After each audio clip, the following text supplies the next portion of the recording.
कालिया, कालिया भैया क्या कर रहे हैं? कालिया भैया, कालिया! पुत्र क्रोध से समस्या सुलझती नहीं और उलझ जाती है।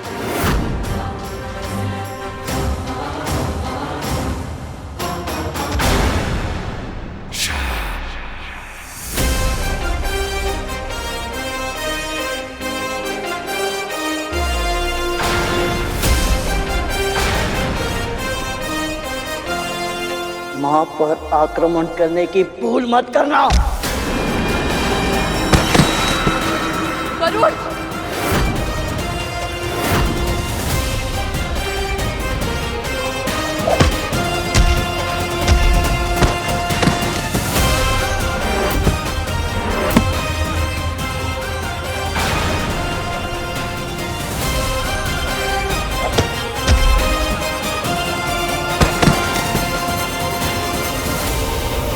रुक जा गरुड़!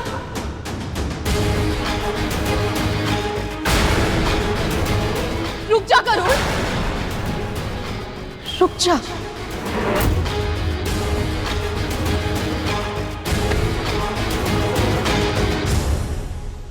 मां ने पुकार लगाई और जाकर छुप गया आंचल के पीछे।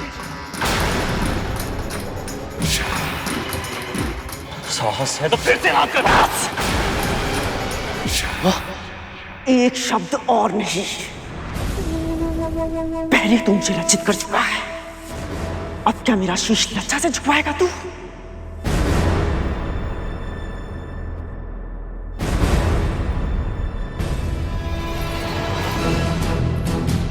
अब समझा तू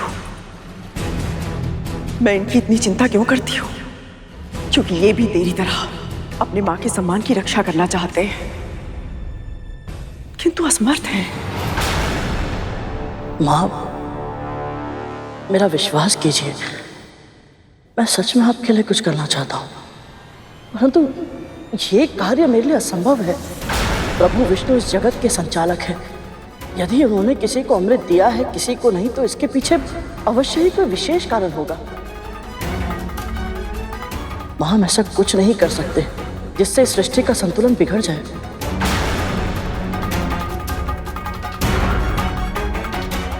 दीदी, यदि सभी प्राणियों के लिए अमृत आवश्यक होता तो नारायण बिना मांगे ही दे देते,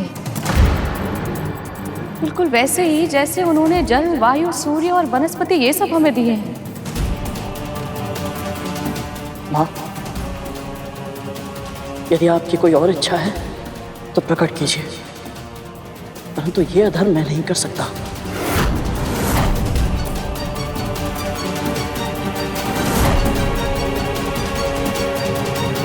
मुझे क्षमा करें। गरुड़ और विंता माँ से जैसी आशा थी, उन्होंने वैसा ही उत्तर दिया प्रभु। मुझे भी दृढ़ विश्वास था कि चाहे जो कुछ भी हो जाए, पर गरुड़ कभी अधर्म का मार्ग नहीं चुनेगा। जब तक ना खोने की आशंका, ना पाने की आशा, तब तक चुनाव सरल ही होता है देव।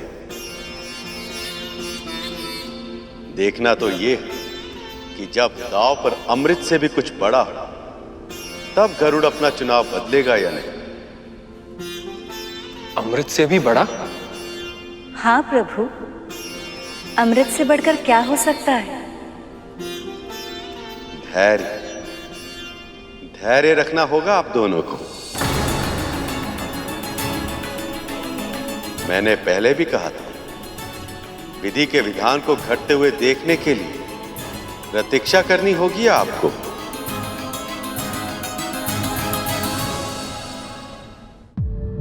पर गरुड़, अधर्म तो तब होगा ना जब मेरे पुत्र अमृत या अमृत से मिलने वाली शक्तियों का दुरुपयोग करेंगे। मैं तुम्हें वचन देती हूँ, ऐसा कभी कुछ नहीं होगा। देवताओं की तरह वो भी केवल अपनी सुरक्षा के लिए उपयोग करेंगे उसे।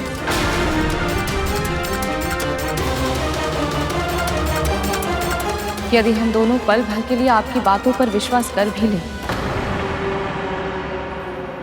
फिर भी दीदी, गरुड़ अमृत लाएगा कैसे?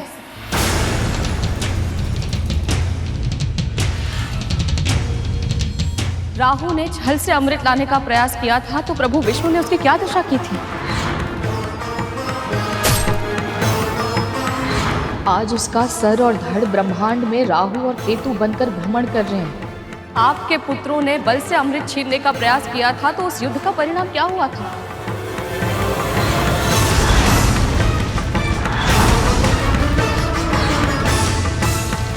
आप सब जानती हैं दीदी। यदि आपके इतने सारे शक्तिशाली पुत्र मिलकर भी इंद्र का सामना नहीं कर पाए तो मेरा पुत्र अकेले उन सभी देवताओं का सामना कैसे करेगा?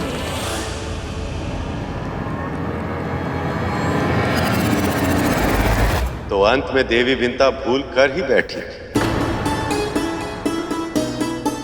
इन्हें यह नहीं कहना चाहिए था।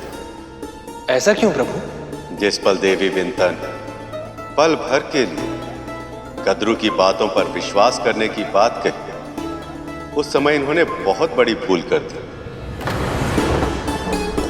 अब तक इनका विश्वास एक पहाड़ की तरह अटल था, पर अब इनकी ये बात उस पहाड़ में दरार बन जाएगी और अवसरवादी कद्रू इस दरार को खाई में बदलने में कोई कमी नहीं छोड़ेगी। तो फिर अब क्या होगा प्रभु?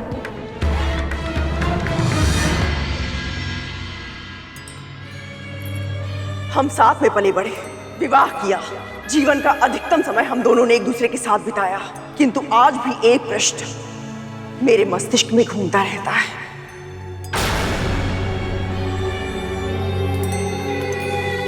तू इतनी भोली है या भोली होने का स्वांग रच रही है?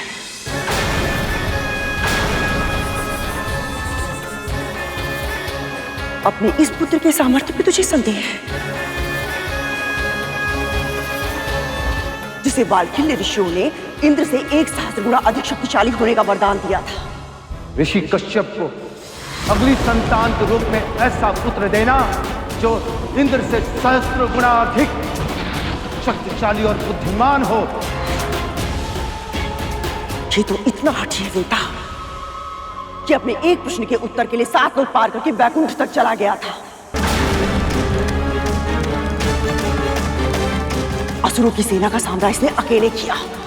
यदि आपकी सेना का कोई एक भी योद्धा मुझे पराजित करके इस रेखा को पार कर लेगा, मैं स्वयं अपनी हार मानकर यहां से चला जाऊंगा। सूर्य का ताप इसका एक पंख तक न जला सका, शनि की वक्र दृष्टि इसका कुछ न बिगाड़ सकी। जिस मंद्रांचल पर्वत को असुर और देवता हिला तक नहीं पाए थे, तेरे पुत्र ने उसे स्वयं अपने हाथों से उठाया। जब ये सब कुछ कर सकता है तो मेरे लिए अमृत लाना कौन सी बड़ी बात है? वो भी तब जब ये स्वयं उसे जयंत के साथ मिलकर स्वर्ग की सुरक्षा रेखा में रखकर आया हो।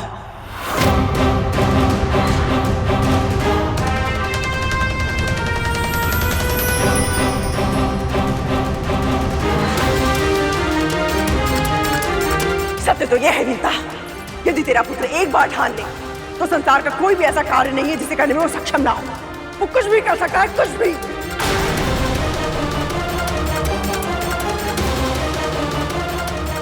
प्रभु, कद्रू गरुड़ को धर्म के मार्ग से भटकाने का पूर्ण प्रयास कर रही है।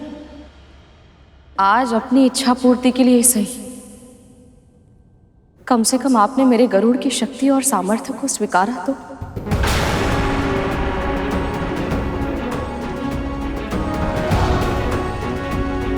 वो सब मैं इसलिए कर पाया था क्योंकि मेरे साथ मेरी माँ के आशीर्वाद की शक्ति थी।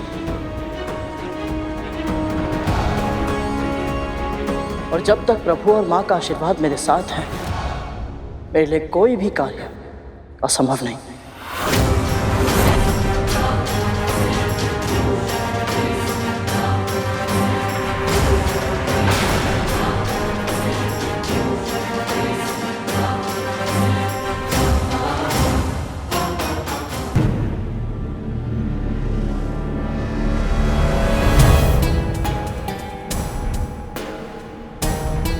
प्रभु, मां विंता और गरुड़ तो सही कह रहे हैं, तो फिर आप इतने निराश क्यों हैं? क्योंकि गरुड़ ने जो कहा वो इसे नहीं कहना चाहिए था।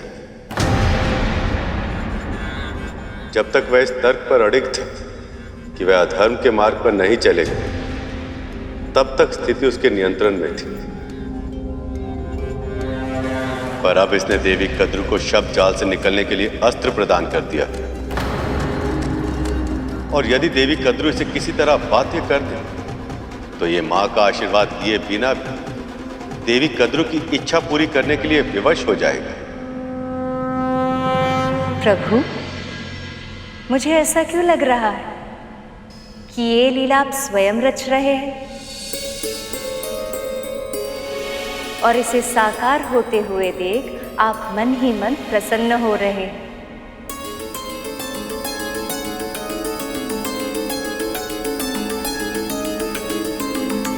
हाँ प्रिय, ये मेरी ही लीला। जीवन में कोई भी सिद्धि प्राप्त करने के लिए हर जीव को संघर्ष और पीड़ा से सम्मुख होने के लिए तैयार रहना चाहिए। इस परीक्षा से गरुड़ के विचार, संस्कार और व्यवहार का मंथन हो, तब जाकर इसका जीवन अमृत बन पाएगा। अब चाहे जो भी हो दीदी, ये सब बातें करने का कोई लाभ नहीं है। गरुड़ प्रभु विष्णु और मेरी इच्छा के विरुद्ध कुछ नहीं करेगा, इसलिए आपकी कोई और मनोकामना है तो बताइए, अन्यथा हमें आज्ञा दीजिए। मां ने रोक लिया, अन्यथा दासी मां और उसके पुत्र दोनों को मां की बात नहीं मानने के लिए जरूर दंड देता। चल गरुड़।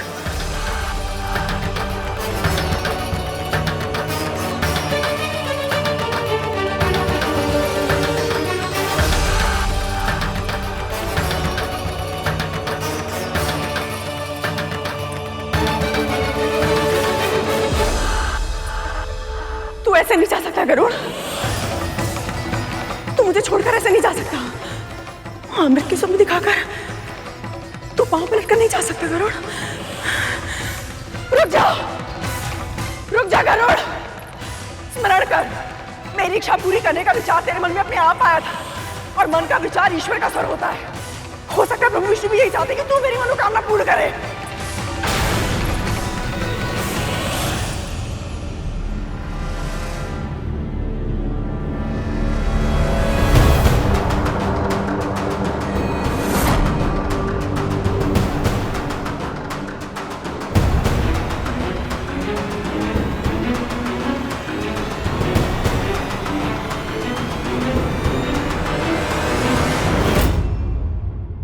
चल गरुड़।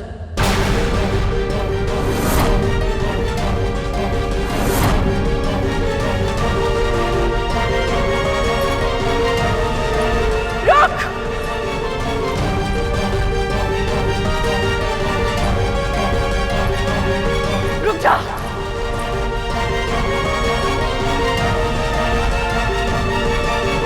बस एक बार ये मेरी इच्छा पूरी कर दे, फिर तू जो चाहेगा मैं सब करूंगी। कोई इच्छा नहीं है हमारी,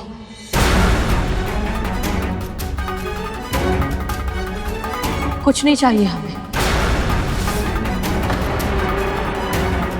मां को इतना बेबस आज से पहले कभी नहीं देखा। चल गरुड़।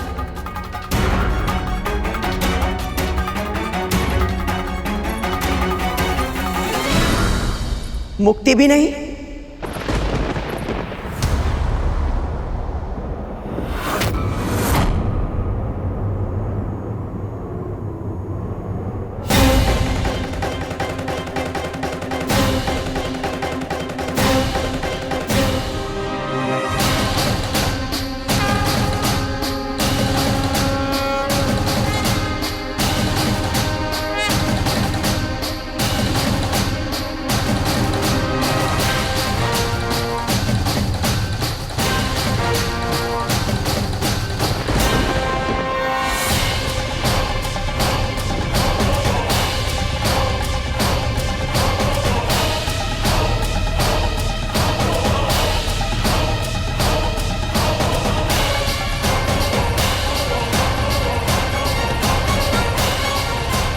क्या कहा आपने अभी?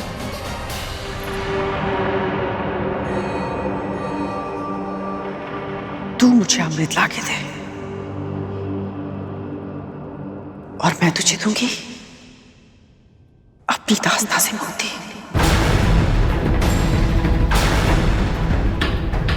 जिस पल तू मेरे नेत्रों के समक्ष अमृत लाकर रखेगा, बस उसी पल तुझे और तेरी मां को अपनी दास्ता के बंधन से सदैव सदैव के लिए मुक्त कर दूंगी मैं।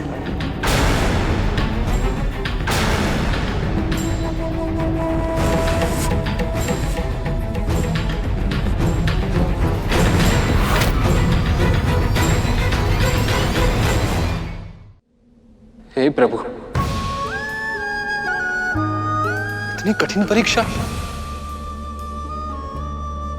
प्रभु, आप इतने निष्ठुर कैसे हो सकते हैं? गरुड़ सीधा साधा भोला भक्त है आपका। इतने बड़े धर्म संकट में डालने से पहले आपका हृदय नहीं कांपा?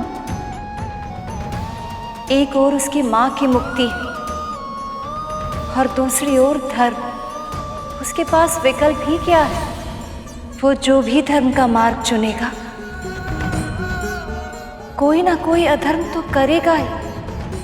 अगर वो अपनी मां का चुनाव करता है तो भी अधर्म करेगा, और यदि मां की मुक्ति का मार्ग जाने के बाद भी मुक्ति का प्रयास ना करे तो भी अधर्मी कहलाएगा।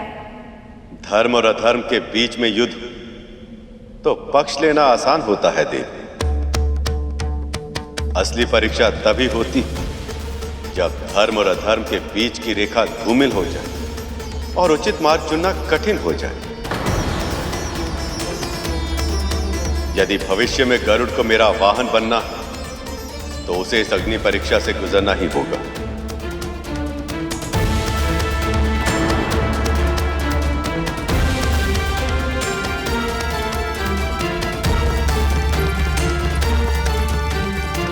गरुड़, चल मेरे साथ।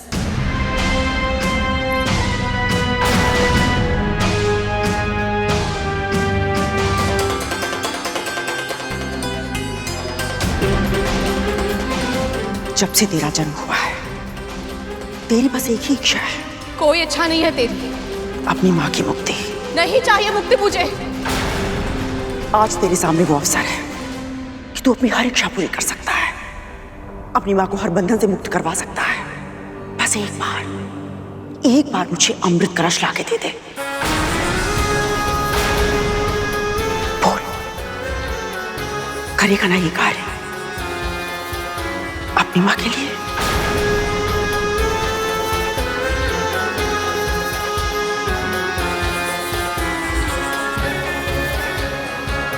गरुड़ के भावनाओं का प्रयोग मां अपने स्वार्थ सिद्धि के लिए करना चाह रही है। मैं तो ये सोच रहा हूं तख्तू कि गरुड़ अब क्या करेगा? समुद्र मंथन से निकलने वाला अमृत तेरे जीवन के सारे विष को समाप्त कर देगा। ऐसा कौन सा कार्य करना है मुझे जिसके लिए आप दोनों ने मुझे शिक्षा दी? उस कार्य को समझने के लिए तुम्हें देवी कद्रू के मन को समझना होगा। जाओ पूछो उनसे कि उनके मन की सबसे बड़ी इच्छा क्या है।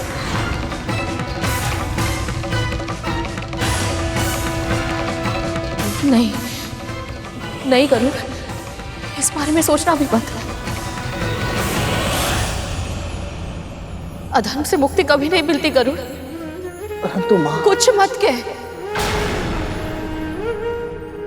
मैं जीवन भर दास्ता में बिता दूंगी, पर तुझे यह अधर्म करने की आज्ञा कभी नहीं दूंगी।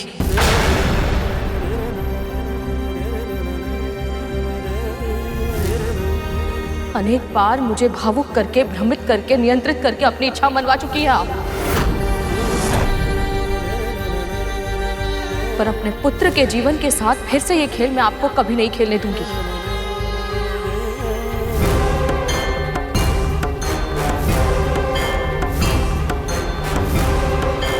चल गरुड़।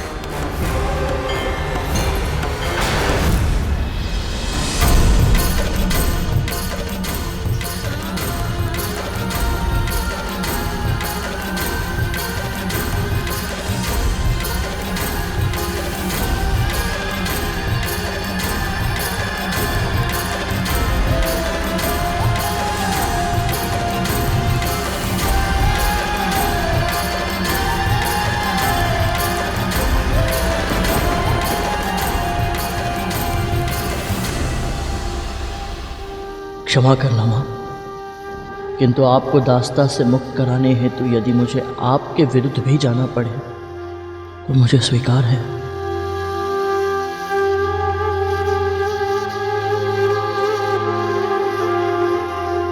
मैं जानती थी एकमात्र विंता ही है जिसके समक्ष गरुड़ के लिए धर्म अधर्म सब व्यर्थ है। अब गरुड़ विंता की मुक्ति के लिए मेरे पास अमृत अवश्य ले आएगा, चाहे फिर उसे प्रभु विष्णु की इच्छा के विरुद्ध क्यों न जाना पड़े।